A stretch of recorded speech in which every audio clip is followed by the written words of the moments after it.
Well, in another installment of Corey's Probably F***ing Crazy, let's talk about lucid dreaming this week. Lucid dreaming, to become conscious within a dream. I have a whole list of different books I want to talk about and subjects I want to talk about, but something happened to me last night that I have to get on here and talk about it while it's fresh. Last night, for the first time, I lucid dreamt, and it was bananas. This whole concept has fascinated me since I heard about it, but because I'm a scaredy cat and I'm obsessive compulsive, it scared the shit out of me. I'm afraid to do it. I've always thought of sleeping as a break from reality and anxiety. I don't want to reintroduce more consciousness when I'm trying to escape it sometimes. In 1992, a study by Harvard's Deirdre Barrett found 4 marks of lucidity in dreams. 1. The dreamer is aware that they are dreaming. I know this is a dream. This isn't real. There is no spoon. Number 2. Objects disappear after waking. Once your eyes open, the snakes go away. They're not everywhere. Number 3. Physical laws need not apply in the dream. Let's go fly, baby. Number 4. The dreamer has a clear memory of the waking world. You know this is a dream. This is not real.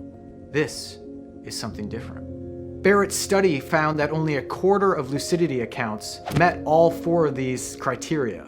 Well, last night, I hit the jackpot. 4 for 4. Number 4, Paul Molitor. 3,000 hit club. Woo! I've been hesitant to try this because I almost feel like I'm stepping over the line into a sort of dimension that I won't be able to return from. The long-term effects of it seem perilous to me. What will happen if I introduce this? Will I ever be able to get a regular night's sleep again? I don't know. Maybe I'm ruined forever. But to be honest with you, this past year, which has been interesting to say the least for all of us in different ways, has brought about many a night of nightmares. I used to love sleeping, but my dreams, like many others, have been extremely vivid and also extremely scary. As an example, one night a couple weeks ago, I'm standing in the alleyway next to my house in the yard area, and I'm looking in the backyard. I'm looking there and it's dark. It's light where I am, like a kind of shadowy light where I am, but it's dark in the backyard. And in my real backyard, there's nothing there. But in this dream backyard, there's a swing set. And of course, in true horror fashion, one of the swings is just swinging by itself. There's nobody there, but the swing is just swinging. And I'm trying to get a closer look through this narrow way, through this area of my backyard. I'm trying to get a closer look. I don't want to go back there because it's dark back there, but I'm trying to get a closer look. And as I take a step forward, I think I see something, but it's out of the corner of my eye. And all of a sudden this witch comes at me and she's like, "You're looking for me!" And then I woke up. That's fucking terrifying. And these are the types of dreams I've been dealing with on an almost nightly basis. Are you looking for me? What the f*** does that even mean? That lady was scary. It was like the witch from that old Robin Hood movie, the one with Kevin Costner. That's who it was. Oh man, she's creepy. She will haunt me for the rest of my days. I miss the nights where my dreams were fun or carnal, but now a lot of them have become scary or demonic or witch-filled, and I've been at the end of my rope. So this idea of lucid dreaming seems a lot more appealing, because what if I gave myself some agency over this situation? Because now I've just been having anxiety about going to sleep, and that just builds on more anxiety, and then you stop sleeping, and then the less sleep you get, the worse off you are, and it's just this perpetuating cycle of terribleness. And I don't want that. But I've become afraid of what's on the other side. Going to sleep, it's just not all that it's cracked up to be anymore. And usually when I wake up from one of these nightmares, I have to pee. So maybe this is my body warning me about the critical amount of Pamplemousse LaCroix in my bladder before I expel it onto my innocent mattress.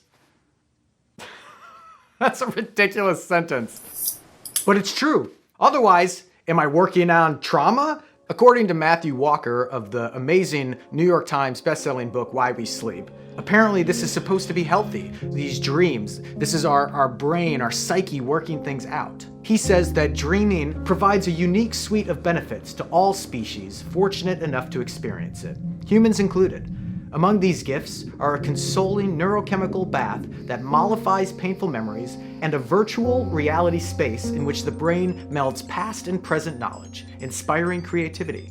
He also says that we're supposed to have this emotional memory reactivation occurring in a brain that's free of stress chemicals. We can experience stuff that has affected us deeply, but in a safe way so that we can move through it in a therapeutic sense. He says, so it's not therefore time per se that heals all wounds, but instead it's time spent in dream sleep that provides an emotional convalescence, to sleep, perchance to heal.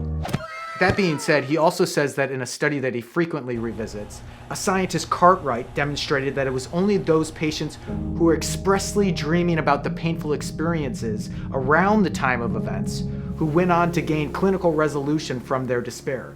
Those who were dreaming, but not dreaming of the painful experiences, could not get past the event. I've been trying to work through some major stuff in my past, trying to get to the core of why some of this depression, anxiety, obsessive compulsiveness, why it's there. I've been trying to get to the root of that. But man, during this pandemic, these dreams have gotten f***ing wild. And I'm not the only one. I've talked to other people. They say their dreams have gone off the deep end, into La La Land, and not the fun Ryan Gosling plays.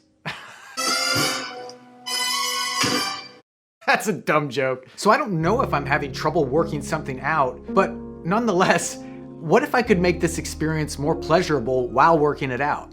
A 2006 study by Victor Spoormaker and Van Denbout evaluated the validity of lucid dreaming treatment, LDT, in chronic nightmare sufferers. LDT is composed of exposure, mastery, and lucidity exercises. Results of lucid dreaming treatment revealed that the nightmare frequency had decreased. Maybe we're onto something.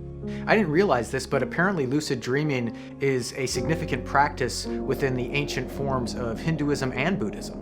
The cultivation of this sort of awareness actually seems to be quite common. Matthew Walker said that Edison was a habitual daytime napper. He understood the creative brilliance of dreaming and used it ruthlessly as a tool, describing it as the genius gap.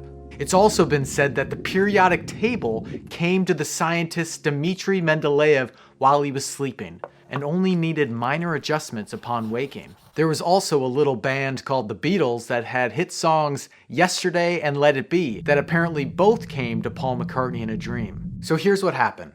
Last night, I'm in this house. I don't know whose house this is, but I'm in a stairwell that's in the middle of the house, and I keep going up this stairwell, and there's renovation work being done with plastic up on the walls, and there's outlets into different hallways for each floor, but I keep going up, and as I keep going up, it keeps getting smaller, like a smaller and smaller doll house. And finally I get to the last floor, and there's somebody there, but he says to me, once you go in here, you can't come out. You won't be able to come out. I didn't want to be stuck in a small dollhouse attic forever, so I said no. But from there I was told I would be put to sleep. So I'm put to sleep, and I open my eyes, and I wake up in what looks like this sort of like 16-bit game world, almost like you're in Minecraft. And I'm looking around, and I'm suspended in this cage that's above an ocean that's looking out over this green Hawaiian paradise. But then I realize this can't be real. I don't exist in a world like this. I'm dreaming. And I remember in this cage standing up and shaking my hands going, I did it! I did it! I know I'm dreaming. I'm lucid dreaming. I felt this urge to open my eyes, but I held it back and I said, I did it! I'm lucid dreaming. I can see. I can do whatever I want. I was able to be conscious of the fact that I was in a dream, and I looked around almost as if I was in virtual reality goggles. It's like an Oculus Rift, just living my best dream life. Look at this island. Woo, there's a parrot. All right, cool. But it's at that moment that I lost it. I don't know what happened next, but I had the moment. I had the moment that fulfilled the 4 metrics of a complete lucid dream. I'm not making any claims about what any of this means, if this is something spiritual or temporal or a glitch in the Matrix. But I'm saying it can be done. I felt it. I felt that flash of clarity. I'm dreaming. But could this give me more agency? Is this something miraculous to explore? Because I'm sure there's a lot of kids out there who would kill to live a Minecraft reality. I'm gonna dream about Fortnite tonight. It's gonna be sick, bro. You know, part of me is really nervous about what I've done. What have I done? About what I've seemed to unlock. But I'm really sick of greeting the unknown recently with fear. How can I look at this as a tool or as something amazing for my creativity and therapeutic recovery? What could I achieve with this? Besides flying around like Neo. Maybe this is something really special. What if instead I greet this with curiosity and a verve for exploration? And maybe take a flight. Let's go fly, baby.